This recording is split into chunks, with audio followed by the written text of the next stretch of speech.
श्री सद्गुरु चरण कमलेभ्यो नमः।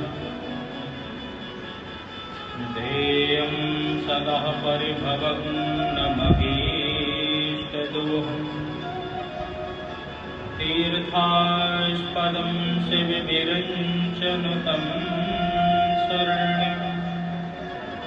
मृत्यार्तिहं प्रणतपालभवाब्धिपोतम्। वन्दे महापुरुष ते चरणारविन्दम्। वंशी विभूषितकरा नवनीरदाभम्। पीताम्बरः दरुणबिम्बफलाधरोष्ठाम्।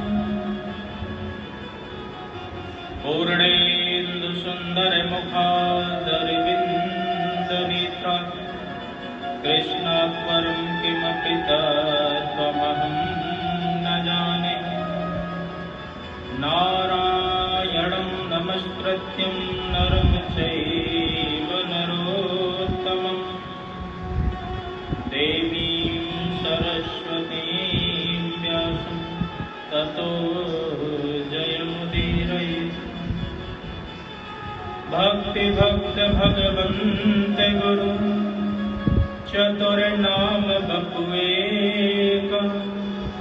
इनके पग बंधन किए सुनाश विघ्न अनेको। सब द्वार निको छोड़ के आयो तेरे द्वार। हे यशोमति के लाड़िके जरा मेरी ओर निहार। आये हनुमंत विराजिए। कथा कहूँ मति अनुसार। प्रेम भरी गाती सुबिराजिए पवने कुमार। सुबिराजिए पवने कुमार। बोले कृष्ण कन्हैया लाल की जय। बांके बिहारी लाल की जय। श्री सद्गुरुदेव महाराज की। सच्चिदानंद भगवान की जय।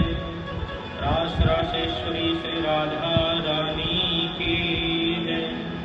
पूज्य चरण प्रातः स्मरणीय स्वामी श्री गीतानंद जी महाराज की जय। परम पूज्य परम आदरणीय स्वामी श्री अवशेषानंद जी महाराज की जय। सभी देवी देवताओं की जय। सभी संत महापुरुषों की जय। जय जय श्री राधे। जय जय श्री राधे। जय जय श्री राधे। परम मंगलमय परात्पर अकारण करुणालय भक्त वांछः कल्पतरु तनिंदित विनिंदित श्री बालकृष्ण लाल के पाद पद्मों में प्रणाम करते हुए श्रीमद् भागवत महापुराण के माध्यम से आज की सत्संग में हम सराबोर होंगे। जिस सत्संग को सुनने मात्र से अपने कर्णों में धारण करने मात्र से हरि तुरंत कर्ण के माध्यम से आपके हृदय में प्रवेशित हो जाते हैं। तो ऐसे सत्संग को प्रत्येक व्यक्ति को ऐसे सत्संग में सराबोर होना चाहिए। तो आइए, तो कल मैं निवेदन कर रहा था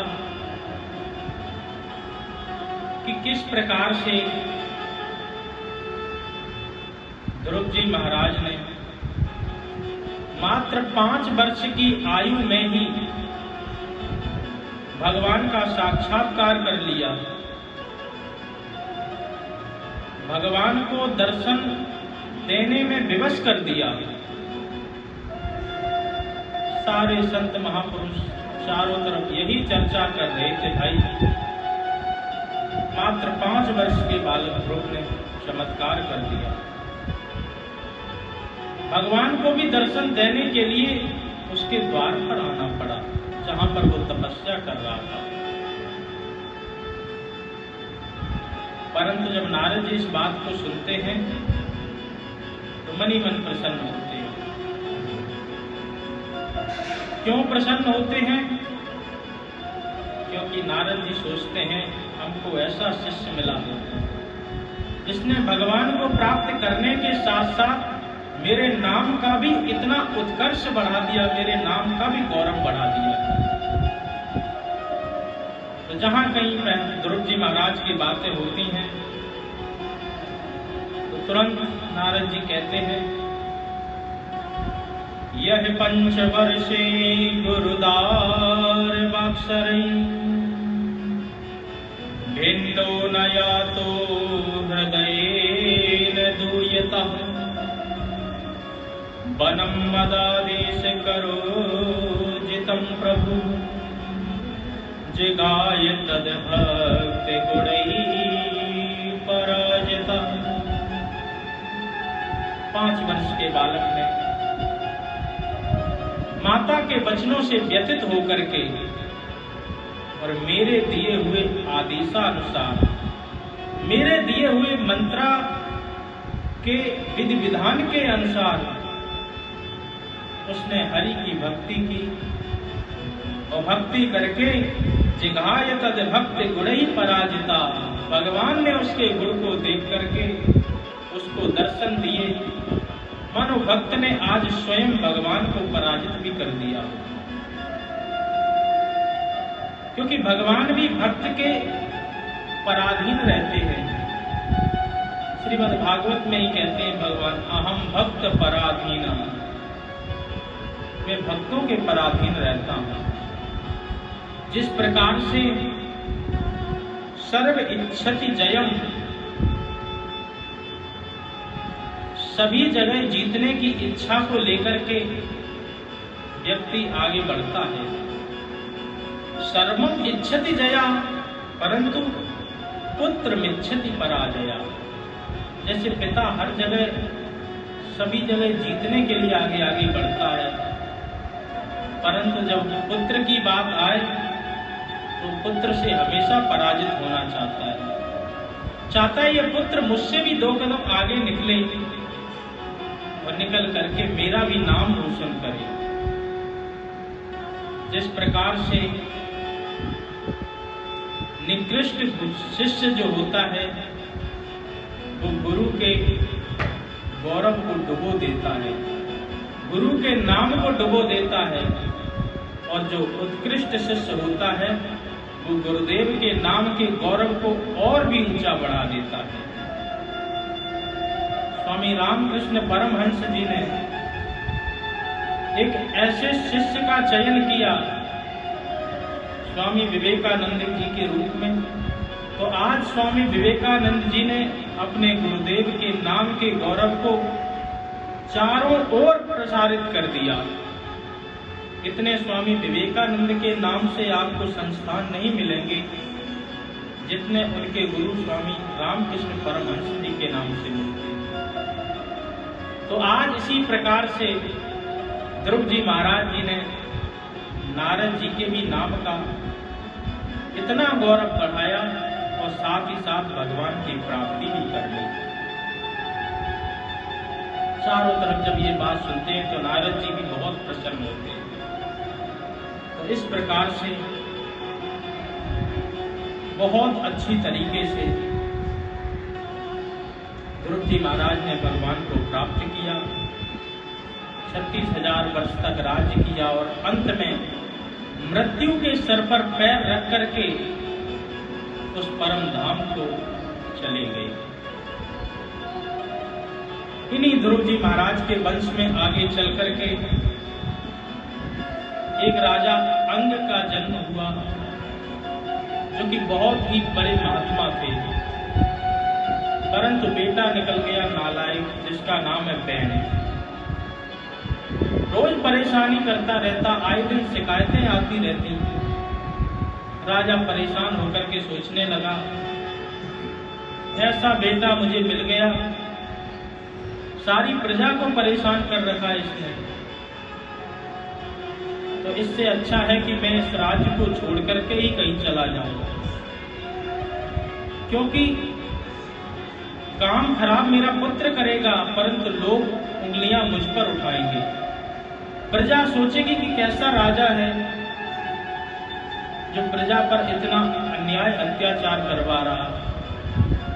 यही सब सोच करके महात्मा अंग जो थे वो जाकर के एक गुफा में छुप गए। सैनिकों ने बहुत ढूंढने की कोशिश की, कोई सैनिक इधर जा रहा है, कोई उधर जा रहा है, कोई किसी देश में ढूंढ रहा है, कोई किसी देश की सीमा को पार करके ढूंढने जा रहा है, परंतु जो राजा अंग थे वो अपने ही राज्य की एक गुफा में छुपे बैठे थे। श्री सुखदेव जी महाराज कहते हैं, परीक्षित, यथा निगूढ़म पुरुषम योगिनः, जिस प्रकार से हृदय में बैठे हरि को छोड़ करके जीव चारों ओर भटकता रहता है, चारों ओर ढूंढने का प्रयास करता है, उसी प्रकार से आज महात्मा अंग को उनके सैनिक ढूंढ रहे हैं।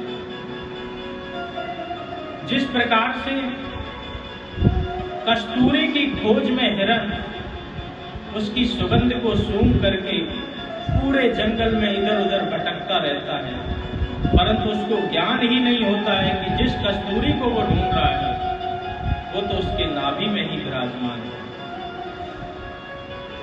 कस्तूरी कुंडल बसे मृग डोले बन माही, ऐसे घट घट राम है देखत है बहु न। इसी प्रकार से हरि व्यापक सर्वत्र समाना, चारों तरफ परमात्मा का निवास है, हृदय में भी परमात्मा का निवास है, परंतु हम सब हृदय के हरि को छोड़ करके इधर उधर संसार में भगवान को ढूंढते हैं, मूर्तियों में भगवान को ढूंढने के लिए जाते हैं। इसी प्रकार से आज राजा अंग को ढूंढा जा रहा है। बहुत ढूंढने पर भी जब राजा अंग नहीं मिले तो तुरंत बैन राजगद्दी पर बैठ गया, और राजगद्दी पर बैठते ही उसने सबसे पहली घोषणा की कि मेरा राज्य तो पूरी तरह धर्मनिरपेक्ष होगा। पूछा, महाराज आपकी धर्मनिरपेक्षता की परिभाषा क्या है? तो बोले, न अष्टव्यम न दातव्यम न होतव्यम दुजा कुचित्, इति यदन्यवाद्यत् धर्मं वैरी घोषेण सर्वसा। मेरे राज्य में न यष्टव्यम, किसी भी प्रकार का कोई यज्ञ कर्म नहीं होगा, न दातव्यम, कोई किसी को दान नहीं देगा, न होतव्यम, ब्राह्मण जो रोज अग्निहोत्र कर्म करते हैं वो भी नहीं करेंगे। ये सब कपोल कल्पनाएं हैं, ये सब मूर्खता है। अरे तुम्हें पता नहीं है कि राजा के प्रत्येक रोम रोम में ईश्वर का ही वास होता है। देहे भवन्ति नृपते सर्वदेव मयो नृपा। राजा के प्रत्येक अंग के रोम रोम में देवी देवताओं का वास होता है, और राजा को छोड़ करके इधर उधर भगवान में भरोसा करते हो। महात्माओं ने समझाया कि महाराज ऐसा नहीं है, यज्ञ करने से आपके राज्य में खुशहाली होगी, आपके राज्य में यज्ञ भगवान प्रसन्न होंगे, वो वरदान देंगे तो आपका राज्य बहुत अच्छी तरह चलेगा। तो महात्मा पर ही भड़क पड़ा, वो यज्ञ पुरुषो नाम यत्र वो भक्त निद्रसी। कौन है वो यज्ञ पुरुष जिसको तुम दिन रात जिसके लिए हवन आदि करते रहे। बाल साबत यूयम्बा अधर्मे धर्म मानना, तुम लोग सब अधर्मी हो और उसी अधर्म को धर्म मान करके पूजा करते रहते हो। कहीं कोई भगवान नहीं होता। एक विज्ञान के युग का विद्यार्थी महात्मा के पास गया, जाकर के कहने लगा, महाराज जी आप भगवान के नाम पर बहुत लोगों को लूटते हैं, बहुत बेवकूफ बनाते हैं, कहाँ होते हैं भगवान, हमें दिखाओ। महात्मा ने समझाने का बहुत प्रयत्न किया। देखो बच्चा, परमात्मा अनुभव जन्य है, अनुभव का विषय है। जब हम अनुभव करते हैं तभी हमें उसका साक्षात्कार नहीं हो पाता है। नहीं महाराज, हम इन सब बातों पर विश्वास नहीं करते, हम विज्ञान के विद्यार्थी हैं, प्रत्यक्ष को ही हम प्रमाण मानते हैं। बहुत समझाया, नहीं माना, तो महात्मा ने जोर से खींच के थप्पड़ मार दिया। तुरंत भड़क पड़ा, महाराज जी आपने थप्पड़ मार दी, मुझे इतनी जोर दर्द हो रहा है। बेटा तेरा दर्द कहाँ है, मुझे दिखाई नहीं दे रहा। बोले महाराज जी दर्द कोई दिखाने की चीज है? बोले इतनी देर से मैं भी तो यही समझा रहा हूँ कि भगवान कोई हाथ में पकड़ के दिखाने की चीज नहीं है। अरे ये तो तपस्या के माध्यम से जब जीव प्रयास करता है और प्रयास करके जब उसकी भक्ति सिद्ध हो जाती है तब परमात्मा का उसको अनुभव होता है। परमात्मा अनुभव का विषय है, परमात्मा भक्ति का विषय है, उसको हाथ में पकड़ करके नहीं दिखाया जा सकता है। जब इस प्रकार से महात्माओं ने समझाया तो बहन उन्हीं पर भड़क पड़ा कि तुम सब अधर्मी हो और इस अधर्म को ही धर्म मान करके पूजा करते हो, ये सब मेरे राज्य में बिल्कुल नहीं चलेगा। महात्माओं ने जोर से हुंकार भरी, सबने मिलकर के, तो बैन राज गद्दी से तुरंत नीचे धड़ाम से गिरा और उसके प्राण ही निकल गए। इस प्रकार से बैन का भी गोविंदाय नमो नमः हो गया। महात्माओं के पास में फिर वही समस्या कि राजा अंग भी छोड़ करके भाग गए, बैन के भी प्राण निकल गए, अब क्या करें? तब उसी बैन के शरीर से ही महात्माओं ने मंथन आरंभ किया। जब मंथना आरंभ किया तो एक काला कलूटा बालक प्रकट हुआ, जिसको महात्माओं ने निशीत निशीत कहकर के दूर बिठा दिया। वहीं से निषाद पंथ या निषाद लोगों की उत्पत्ति हुई। महात्माओं ने दोबारा जब बैन के शरीर का मंथन किया तो इस बार साक्षात प्रभु भगवान ही प्रकट हो गए। बोल प्रभु भगवान की जय। जब प्रभु भगवान प्रकट हुए, प्रकट होकर के सभी महात्माओं ने उनको राजगद्दी पर बिठाला, राज अभिषेक कर दिया उनका। उसके बाद में पृथु जी महाराज चक्रवर्ती की पदवी को प्राप्त करने के लिए अनेकानेक यज्ञ करने लगे। अनेकानेक जब यज्ञ करने लगे और यज्ञ करते हुए जैसे ही इंद्र ने देखा कि 100 यज्ञ कर लेंगे तो कहीं मेरा ही राजपाट ना हड़प लें, तो यही सोच करके उनके घोड़े को ही चुरा लिया। परंतु पृथु जी महाराज ढूंढने लगे कि घोड़ा कहाँ है, क्या है। पता चला कि घोड़े को तो इंद्र ने चुरा लिया, तो बहुत कुपित हुए। जब कुपित हुए तो कहने लगे कि हम इंद्र को दंड देंगे। पास में बैठे हुए यज्ञ कर रहे ब्राह्मणों ने कहा, महाराज आपको गुस्सा होने की कोई जरूरत नहीं। अरे अभी हम ऐसे 2 मंत्र पढ़ देते हैं कि इंद्र आसन सिंहासन सहित खिंचे चले आएंगे। अरे महाराज आप ब्राह्मणों की शक्ति को अच्छी तरह जानते हैं। दैवाधीनम जगत सर्वम मंत्राधीनश्च देवता ते मंत्रा ब्राह्मण दीनम तस्मात् ब्राह्मण देवता। सारा संसार देवताओं के अधीन में है, कोई देवता मंत्र के अधीन में है और कोई मंत्र ब्राह्मणों के अधीन में है। इसलिए ब्राह्मण को भी भूमि का देवता कहा जाता है। तो कहा प्रभु जी महाराज ने ऐसा ही करो। जब ऐसा किया तो इंद्र सिंहासन सहित खींचे चले आए और जैसे ही ब्राह्मण लोग उनको स्वाहा करने वाले थे तो तुरंत ब्रह्मा जी प्रकट हुए और हाथ पकड़ लिया। अरे भाई ब्राह्मण देवताओं, इंद्र को ही स्वाहा कर दोगे? अरे हमारी सारी सृष्टि गड़बड़ हो जाएगी।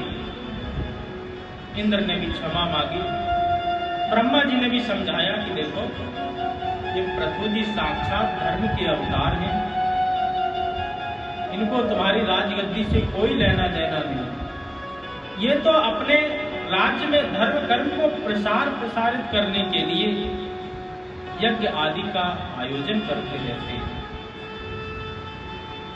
इस प्रकार से पृथ्वी जी महाराज ने बहुत ही अच्छी तरह अपने राज्य में सुचारू रूप से सभी प्रजा को बहुत सुख दिया। पृथ्वी ने जो अपने सभी तत्वों को, सभी गुणों को अपने अंदर ही समाहित कर लिया था, तो पृथ्वी जी महाराज ने प्रजा के कहने पर पृथ्वी को समझाया। जब पृथ्वी नहीं मानी तो उसको कठोर शब्दों से कहने लगे, वसुदेव त्वां वदिष्यामि मच्छासन परांगमुखी। हे पृथ्वी, तू मेरी आज्ञा की अवज्ञा कर रही है, मैं तेरा वध ही कर डालूंगा। तुरंत पृथ्वी हाथ जोड़ करके सामने आई, कहने लगी, महाराज आपके पूर्वजों ने मेरे ऊपर बहुत अन्याय अत्याचार किए, इसलिए मैंने अपने दिव्य गुणों को अपने अंदर ही समेट लिया, अपने अंदर छुपा लिया है। पृथ्वी तो वत्सला होती, जिस प्रकार गाय वत्सला है। गाय अपने बछड़े के लिए कुछ न कुछ दूध बचा के लेती है। जब दूधिया धोने के लिए जाता है तो गाय अपने बछड़े को पीवाने के लिए कुछ दूध को चढ़ा जाती है, कुछ बचा ही लेती है। इसी प्रकार से पृथ्वी भी जब जहां अन्याय अत्याचार होने लगे, जहां पृथ्वी की कदर नहीं होती, तो वहां से पृथ्वी अपने जो उपजाऊ तात्विक गुण हैं वो अपने अंदर ही समा लेती है और वो जमीन है ऊसर या बंजर भूमि के रूप में बन जाती है। आप धर्म के ज्ञाता हैं, आप हमारा दोहन करें, हम सभी प्रकार के गुणों को प्रकट कर देंगे। गाय और पृथ्वी का दोहन तो खूब किया जाए, परंतु शोषण नहीं होना चाहिए। आज हम पृथ्वी का शोषण करते हैं, ज्यादा फसल उगाने के लिए न जाने कौन सा केमिकल, कौन सी खाद आदि को डाल करके जो पृथ्वी की उर्वरा शक्ति है उसको नष्ट किए जा रहे हैं। इसी प्रकार से गौ माता जो होती है, दुष्टों ने ऐसा इंजेक्शन बना दिया कि इंजेक्शन लगा दो तो सारा दूध उतर करके नीचे आ जाता है, परंतु वो भूल गए कि उस इंजेक्शन के तत्व दूध के साथ साथ में जो पिएगा उसके पास भी जाएंगे। गाय तो बहुत अच्छी, गाय को हम माता ऐसे ही नहीं कहते हैं। बोले ग्वाला जब गाय की सेवा करता, उसके ऊपर हाथ फेरता है, उसको सानी आदि करने के लिए जाता है, तो गाय अपनी नासिका से ये पता कर लेती है कि इसको कौन सा रोग है, और फिर उसके बाद में जब वो चरने के लिए जाती है तो वही औषधि चर करके आती है और उसका दूध पी करके ग्वाला भी बिल्कुल स्वस्थ हो जाता है। तो गाय अपने आप में एक वैद्य है, एक डॉक्टर है, इसलिए हम गाय को माता की उपाधि देते हैं। तो सभी को पालती है, पृथ्वी को भी हम माता बोलते हैं। इसलिए सबसे पहले उठ करके हम पृथ्वी को प्रणाम करते हैं। क्यों? क्योंकि हम पृथ्वी को माता मानते हैं, इसलिए प्रणाम करते हैं। पृथु जी महाराज के द्वारा पृथ्वी का पालन हुआ, इसीलिए इसका नाम पृथ्वी कहलाया गया। एक दिन पृथु जी महाराज ने अपनी प्रजा को बहुत अच्छा उपदेश दिया। अपनी प्रजा को उपदेश दे रहे थे और उपदेश देकर के समझा रहे, अहम दंडधरो राजा, आप सबने हमें राजा बनाया है, मेरा कर्तव्य है कि मैं आप सबके सुख दुखों का अच्छी तरह देखभाल करूं, आपके दुखों को निवारण करके प्रजा को सुख करना प्रत्येक राजा का धर्म है। इसी के साथ साथ में प्रजा को धर्म उपदेश देना भी राजा का धर्म है। क्या अच्छा है, क्या बुरा है, ये राजा ही प्रजा को बताता है। और दूसरी तरफ प्रजा का भी राज्य और राजा के प्रति ये धर्म होता है कि वो अपने राजा के प्रति वफादारी रखे और अपने राज्य के उत्कर्ष के लिए कुछ कर भी दे। राजा का भी यही धर्म है कि कर को बहुत सावधानी से लेना चाहिए। इस प्रकार से कर को नहीं ले कि कर के चक्कर में कहीं प्रजा विरोध ही करने लगे। बोले किस प्रकार से लेना चाहिए? शास्त्र कहते हैं जिस प्रकार से सूर्य समस्त प्रकृति से कर वसूल करता है, जो सूर्य है वो पेड़ पौधों से बहुत धीरे धीरे रस को खींच लेता है। कहीं पानी भरा हुआ हो, पानी में से भी रस को खींच लेता है। कहीं गंदगी मलमूत्र आदि हो, उसमें से भी उसको जो रस चाहिए होता है वो खींच लेता है। और हम लोग जब बाहर जाते हैं धूप में, तो हम लोगों से भी वो रस को खींच लेता है, लेकिन हमें पता नहीं चलता है। इसी प्रकार से राजा को धीरे धीरे कर को लेना चाहिए। और उस कर का करे क्या? बोले जैसे सूर्य भगवान समस्त प्रकृति से कर को खींच लेते हैं रस के रूप में, और जब आवश्यकता होती है तो पुनः बरसात के रूप में उसको बरसा भी देते हैं। इसी प्रकार से राजा को भी अपनी प्रजा से कर लेना चाहिए। तो कर लेने के बाद में अपने राज्य की व्यवस्था में लगाना चाहिए।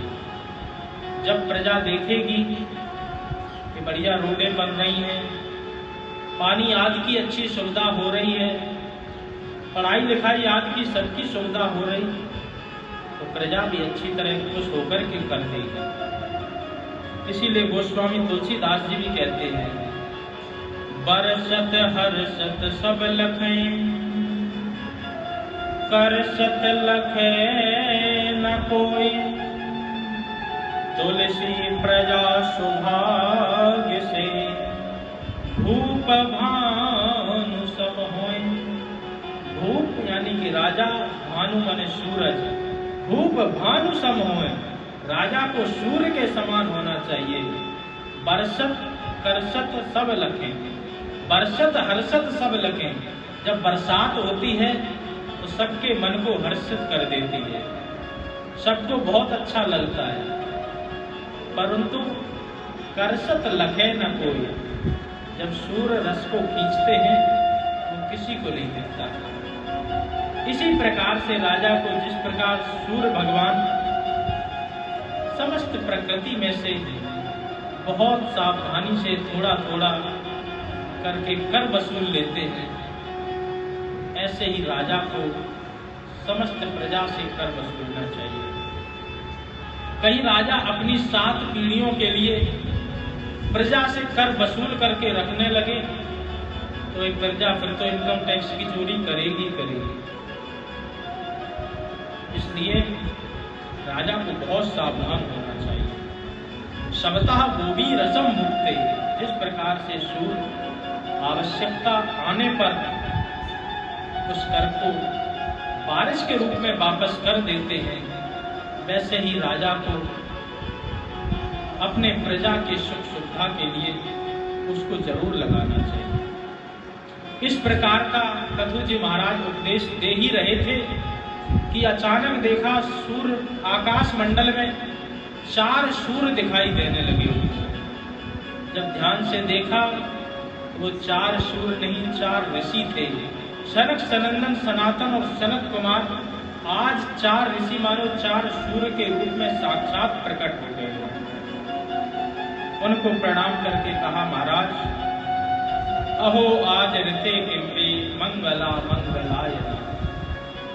मेरा पता नहीं कौन से जन्म का आज पुण्य उदय हो गया कि आप जैसे परम संतों की कृपा प्राप्त हो गई, आप जैसे परम संतों के दर्शन प्राप्त हो गए।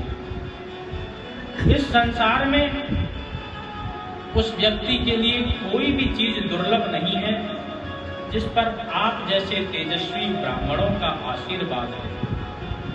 किम तस्य दुर्लभम तरम यह लोके परत्र चा यस्य विप्रा प्रसीदन्ति शिवो विष्णुश्च सानुगा। यह लोके दुर्लभम तरम, इस लोक में या फिर परलोक में कोई भी वस्तु दुर्लभ नहीं है। किसके लिए? बोले यस्य विप्रा प्रसीदन्ति, जिस पर आप जैसे विप्रों की, आप जैसे तेजस्वी ब्राह्मणों की कृपा हो जाए, उसके लिए संसार में क्या दुर्लभ है। तो बोले कोई निर्धन भी हो तभी भी वो बहुत सौभाग्यशाली है, क्योंकि निर्धनों के घर पर भी साधु संतों के चरण रज पड़ती रहती है। साधु संत जाते रहते हैं तो उनके घर पवित्र हो जाते हैं, धन्य हो जाते हैं। और दूसरी तरफ बोले धनी से धनी व्यक्ति हो और यदि साधु संतों के चरणों का आवागमन उसके घर में नहीं हो तो वो घर किसी भी प्रकार से अच्छा नहीं माना जाता। अधनापिते धन्य साधवो ग्रह में दिना यदि ग्रहम हर बरमाप्तुम दृढ़ भूमि ईश्वरः वरा। अधना अपिते धन्य, वो अधना होने के बाद भी, बिना धन का होने के बाद भी बोले धन्य है। क्यों धन्य है? बोले साधवो ग्रह वेदना, साधुओं के शरण उस घर में पड़ते हैं।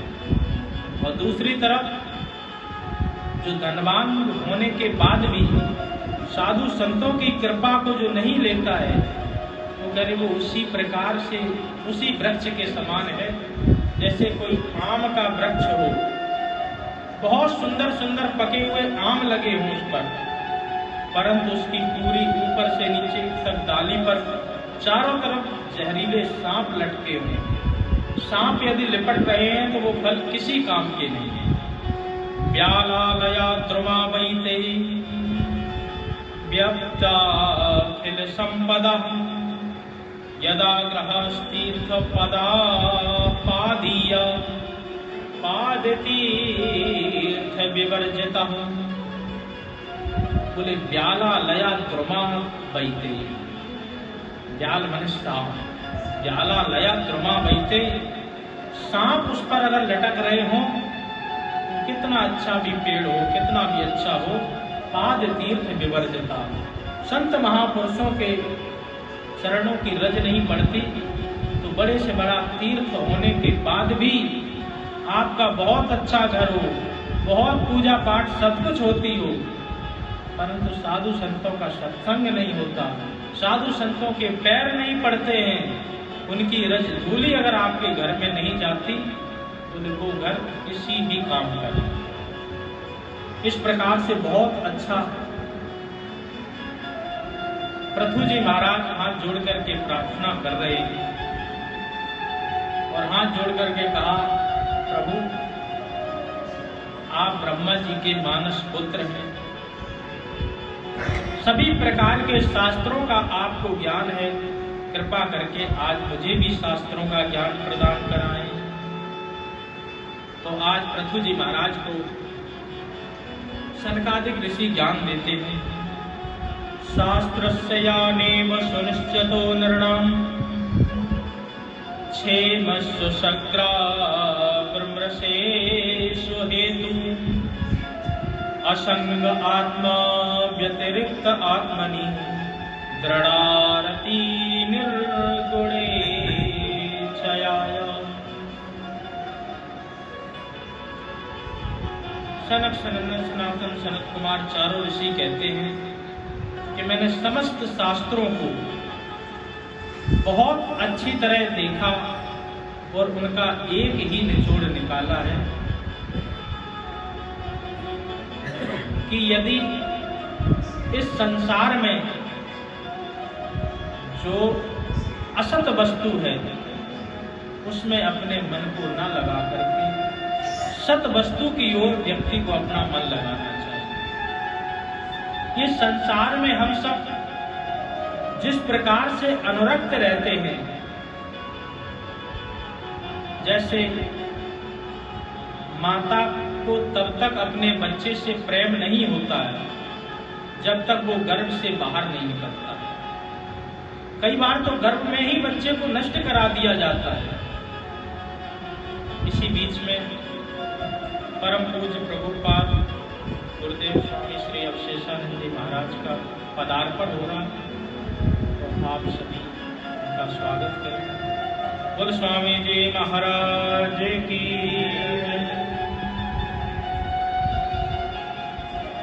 तो साधु संतों के कृपा कटाक्ष मात्र से ही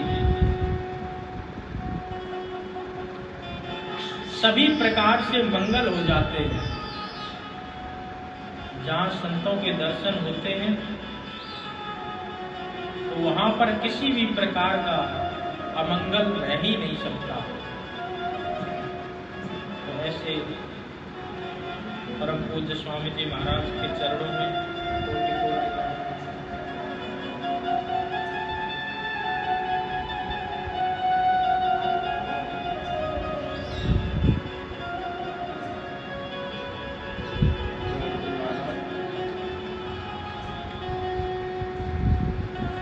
सच्चिदानंद भगवान की, श्री सद्गुरुदेव जी महाराज की।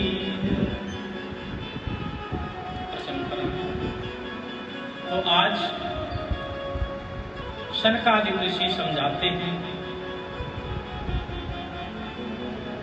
कि जो असत वस्तु है उसमें अपने मन को नहीं लगाना चाहिए।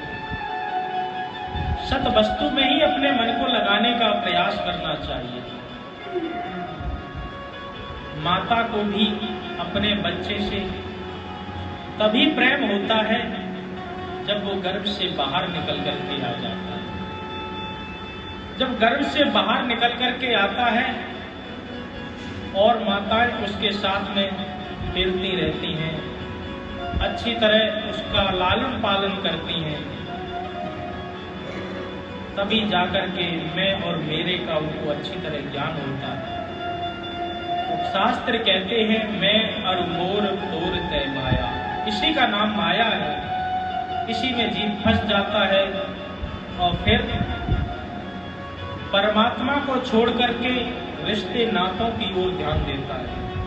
ये हमारे माता जी हैं, ये पिताजी हैं, ये बुआ है, ये फूफा, ये चाचा आदि, इस प्रकार के नातों में जब फंस जाता है, बोले यही उसकी असंगता है, यही उसकी मूढ़ दृढ़ता है कि जिसमें जो असत वस्तु है इसमें उसने अपने मन को लगा लिया और जो सत परमात्मा है उससे अपने मन को उसने हटा लिया।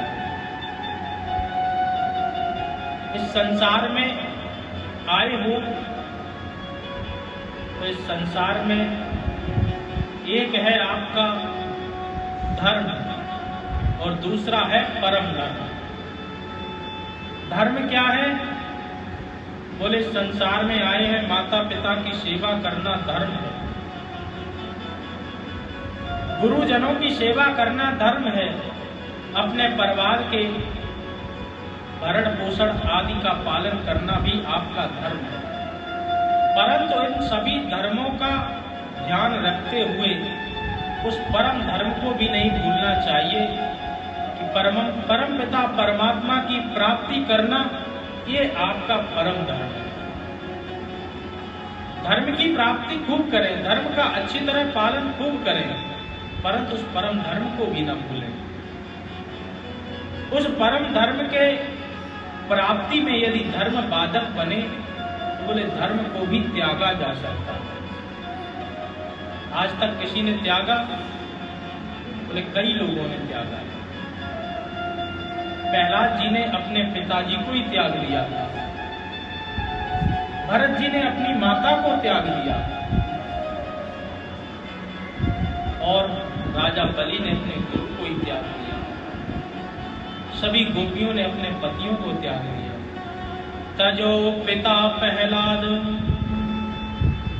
भरत महतारी, बलि गुरु तजो कंत ब्रज बनता, भय मुद मंगलहारी। जब इन्होंने अपने परिवार जन को ही त्याग दिया तो परिणाम क्या हुआ? बोले इनके जीवन में सभी प्रकार की प्रसन्नता आ गई और उस प्रसन्नता को पाकर के बहुत ही गदगद हुए और कहते इसी का नाम है सत्य के साथ में संगता करना। असत्य को उन्होंने छोड़ दिया और सत्य की तरफ अपने आप को पूरी तरह मोड़ दिया। यही शास्त्रों का सार है। इसी से ही अच्छी तरह प्रत्येक जीव को समझना चाहिए कि असंग को त्याग करके सत्संग की ओर लगना चाहिए। बहुत अच्छा शनकादिकों ने उपदेश दिया। उपदेश देने के बाद में जब जाने लगे तो राजा पृथु ने कहा कि महाराज आपने इतना तत्व उपदेश दिया, आपको कुछ हम दक्षिणा देना चाहते हैं इस उपदेश के बदले, तो मैं क्या दक्षिणा दूं? शनकादिकों ने कहा कि इस उपदेश की आप क्या कीमत लगाते हैं? बोले उपदेश की तो हम कोई कीमत लगा नहीं सकते, फिर भी जरा प्रयत्न करते हैं। तो क्या क्या आप दान में दे रहे हैं? बोले प्राणातारा सुता ब्रह्मन ग्रहश्चा परिचिच्छदा राज्यम बलम महीकोशः इति सर्व निवेदनम। बोले सबसे पहले मैं आपको अपने आप को ही समर्पित करता हूँ, अपनी पत्नी को समर्पित करता हूँ, अपने पुत्र को समर्पित करता हूँ और ये समस्त राज्य को भी आपको ही समर्पित करता हूँ। राज्य में जितना बल पराक्रम है, हाथी घोड़े सैनिक आदि, ये सब आपके चरणों में समर्पित करता हूँ। इति सर्व निवेदन, ये सभी हम आपके चरणों में समर्पित करते हैं। शनकादिक भी प्रसन्न हो गए। बहुत अच्छा तुमने उपदेश का मूल्य लगाया, अब ये तुम्हारी सारी संपत्ति और तुम सब हमारे हो गए। बोले हाँ महाराज बिल्कुल। बोले अब लो, अब ये सारी संपत्ति हम तुम्हें वापस करते हैं, तुम इस पर अच्छी तरह राज्य करो। इससे क्या होगा? बोले इससे पृथु जी महाराज को किसी भी प्रकार से अहंकार नहीं आएगा। उनके मन में यही भाव होगा कि ये सब गुरु जी की संपत्ति है और गुरु जी ने हमको प्रदान की है, तो गुरु जी की संपत्ति को किसी भी प्रकार से नष्ट नहीं करना चाहिए। किसी भी प्रकार से उसमें अहम भाव नहीं आएगा। इस प्रकार से गुरु को भी ऐसा होना चाहिए कि वो शिष्य से एक तिनका मात्र नहीं ले, और शिष्य को भी ऐसा होना चाहिए कि वो गुरुदेव को अपना सब कुछ अर्पण कर दे।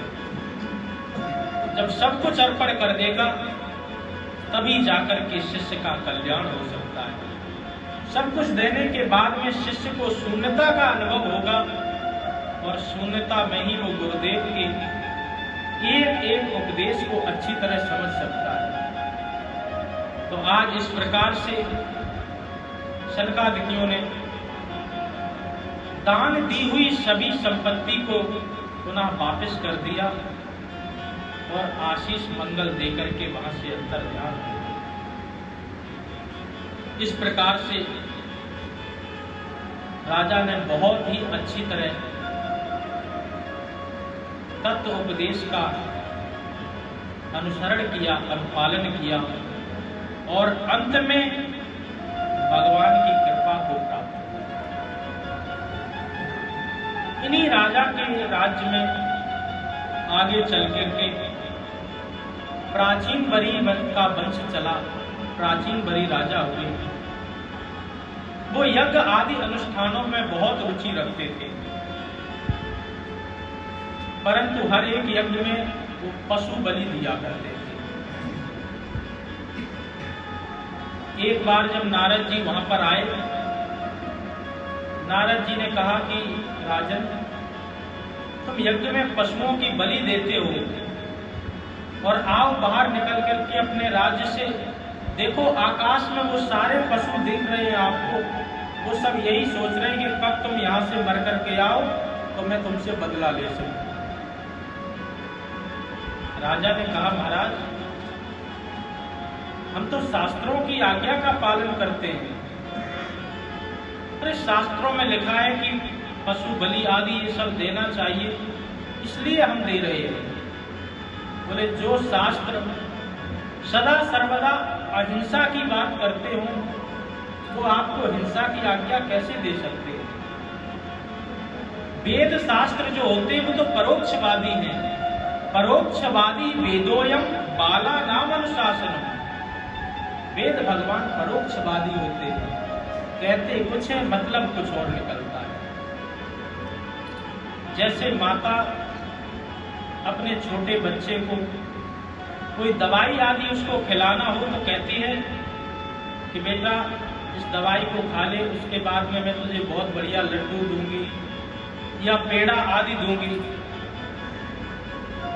उसका मतलब पेड़ा आदि देने से नहीं है, उसका मूल मतलब है कि किसी भी तरीके से कि हमारा बच्चा इस दवाई को खा ले जिससे उसका ये रोग ठीक हो जाए।